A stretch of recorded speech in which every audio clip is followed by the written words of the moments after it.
Hello, everyone. Hope you're well and welcome to MMA Monday. My name is Callum, representing the Sanderson Show. Please make sure you subscribe, comment, and share the video. A lot of things to talk about. First and foremost, to give you guys a heads up, me, Jay, and Luke are planning an end of year special where we do an MMA show with awards and talking points from 2024, as well as a look forward to 2025. So that'll be coming out very soon, guys. Maybe either the end of the year or early 2025. That's first things first, people. We've got some stuff to discuss. Joaquin Buckley is a real player at 170 pounds after absolutely battering Colby Covington. Topuria could potentially be vacating his featherweight belt and moving up to 155 pounds. Poirier looking for a fight. He says he's got 2 fights left in him, one early part of 2025 and then one more before the end of the year in Louisiana, in his hometown, his retirement fight. And then we also got to speak about Manel Kape. Is he not the next rightful challenger to Pantoja's flyweight championship? So let's get into it, guys. Joaquin Buckley going into the fight was seen as a very strong competitor, someone who hits hard. We saw what he did to Wonderboy Thompson. He could be losing a fight and he can change it in an instant. Almost seen as the Mike Tyson of the 170-pound division. Now, granted, Buckley was a problem at 185 as well, but he's maybe a bit overmatched in terms of size and physicality in that division. But we saw he was devastating in that division as well. He's got KOs in the 185-pound division. We knew he was going to get KOs at 170, where he's better matched up to physical matchups, in my opinion.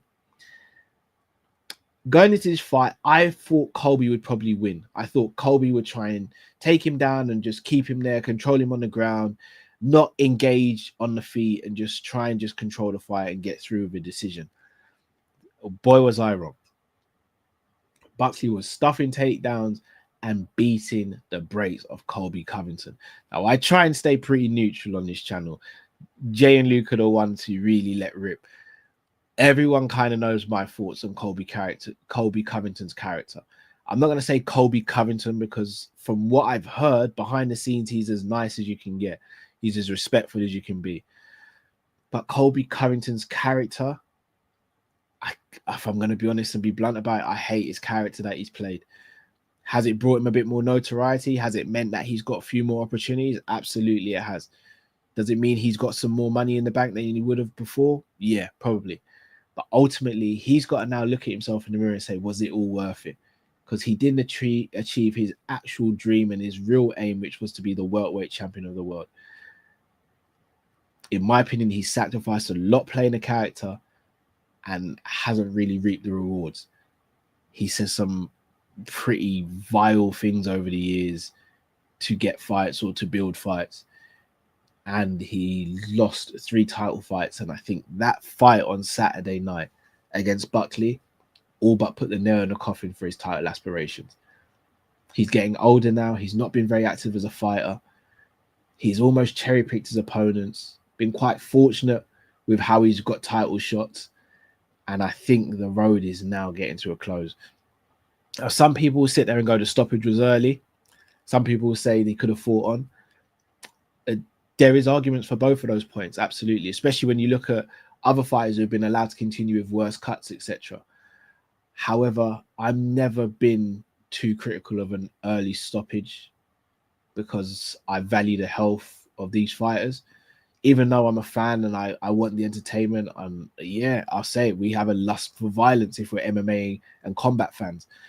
Ultimately, they're human beings who have got a family that they need to go home to. And that, for me, is more important than any championship, any victory, or any loss. Colby Covington, his career has been saved because I do think it would have just got worse for him. And he gets to go home safe and sound to his family. Few cuts, few bruises, he'll heal up from those. Ultimately, he's safe and he's fine. Now, in terms of Buckley, this is, for me, the win that Buckley needed to take him to the next level. Buckley, if I'm not mistaken, will probably be a top 5 fighter now. And I'll have a quick look at the rankings. But this is massive for Buckley. And to think that It wasn't that long ago that, you know, he got knocked out by Kevin Holland. And you look at where he is now and you look where Kevin Holland is. It's crazy how MMA works. And this is why MMA math is so difficult to kind of look at and make judgments from. Because Joaquin Buckley just beat Colby Covington, who's ranked number 6. Kevin Holland is not even in the top 15 at the moment. Buckley is about to break into the top 6. So this is how crazy it's worked out for Buckley. Picture this. It was meant to be Shavkat versus Bilal last week for the belt. Bilal gets an infection, is out of the fight. Ian Gary steps in and fights Shavkat, who was meant to be fighting Buckley just Saturday, just gone. Ian Gary loses that fight, remains number 7 in the division. Shavkat's the outright number 1 contender for 170-pound belt. Bilal versus Shavkat is next. Colby Covington stepped in to fight Buckley, who wouldn't fight Ian Gary for whatever reason. He's ducking Gary. Let's be real. Covington ducking Gary. Buckley wins that fight, and Buckley's now ranked ahead of Ian Gary after Ian Gary came out and said, which was a truthful statement at the time, I'm doing Buckley a favor by fighting down in the division because I'm fighting someone lower ranked. Buckley going into the fight was ranked number 9. Buckley is going to be ranked in the top 6 now of the division. May even break the top 5. He could potentially go above Brady, who's number 5. And now we're looking at some real matchups. And if I'm Buckley, I'm looking up at the names above me, and I'm thinking, there are some winnable fights here for me. There are some real winnable fights. And I'll be honest with you, he matches up really well with someone like Bilal as well. Bilal's an excellent fighter. I'm done trying to convince people. Bilal's a much better fighter than a lot of people give him credit for. He's not the most exciting. He's not. I think he'll even say that. But bloody hell, Bilal's effective.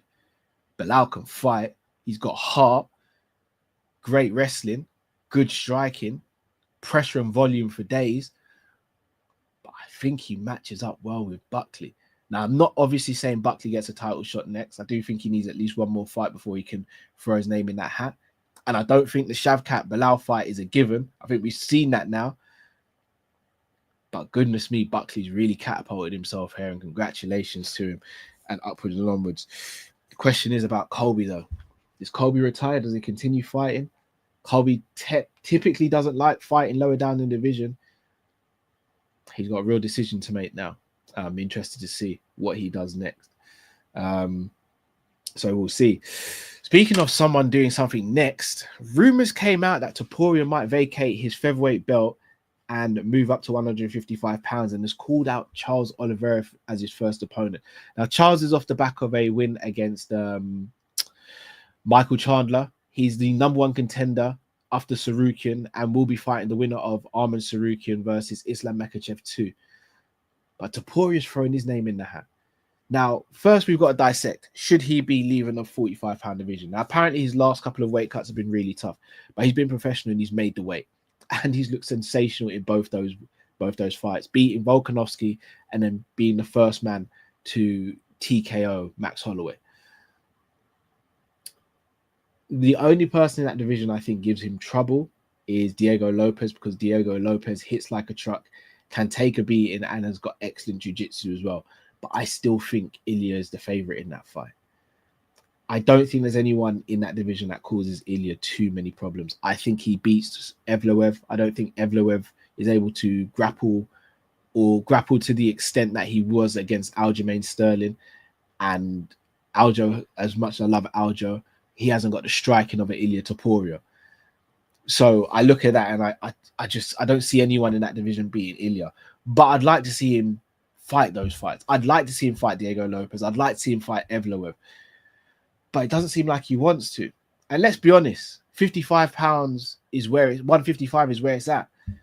The biggest names in UFC seem to be in that division. McGregor's in there, Gaethje, Poirier, Holloway's moved up there, Makachev, Chandler. There are so many fun fights for Topuria in that division. Rafael Fiziev is a fun fight. Money Moicano is a fun fight. Gamrot, Hooker versus Topuria. Like, there's so many fun fights. Not to mention Oliveira. Not to mention the champ. Not to mention Sarukian. The problem is he undersized for that division? Topuria is not the tallest. And I didn't think he was the biggest of featherweights either. Is he overmatched in that division? Or is it going to make him look human? And is he going to have to really bite down in his mouthpiece in some of these fights and really go for it? We've seen him at 155 knock out Jai Herbert, where he got stunned in that fight, but took it like a champ and then got a devastating KO win. I'm not going to sit here and be like, I'm against it. I would like to see him defend a few more times, but I'm not fully against it either. So I'd love to know what you guys think. On to one of the names I just mentioned, and that is Dustin the Diamond Poirier. 2 fights left. He's another one. One of the best fighters in the UFC to never win UFC gold or undisputed gold. An absolute legend of the game. A sure Hall of Famer. If he doesn't become a Hall of Famer, then I don't know what you got to do to become a Hall of Famer. The only thing he's not achieved in that octagon, if I can get my words out, is becoming an undisputed champion. He's won interim gold. He's not been an undisputed champion. Who does he fight next? Chandler's throwing his name in the hat for a rematch. Gaethje, the trilogy is right there. There's still unfinished business with McGregor. Makachev, I don't think he gets another rematch there unless he gets a favorable fight against someone who's ranked above him and he wins that devastatingly. I don't know if he fights Sarukian. They train at the same gym, but apparently they're not that close. He wouldn't fight Mateus Gamrot. Fiziev is a fun fight. He's not going to fight Moicano. They're very good friends as well.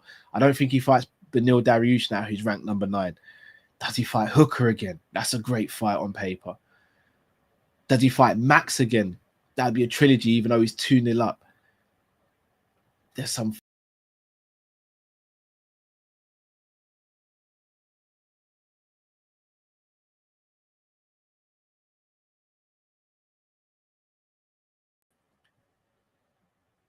Then could he fight Oliveira as well in a rematch? There's so many fun fights. I don't even know who I'd like to see him fight next. Maybe I'll do a short video on it. But there are some real fun fights there, in my opinion. And real legacy-defining fights there. Dustin Poirier, if there's one thing we know, when he steps between that cage, war. He wears the hat that Marvin Hagler made famous. It's war. He's going to stand in that middle of that octagon and he's going to fight with everything he's got. And win, lose, or draw, he's going to leave everything out there. Hence why he's one of the greatest fighters to ever grace that octagon. And will always be a fan favorite and someone that we all look to watch. So we'll see what Dustin does next. But I expect some news very soon, if I'm going to be honest.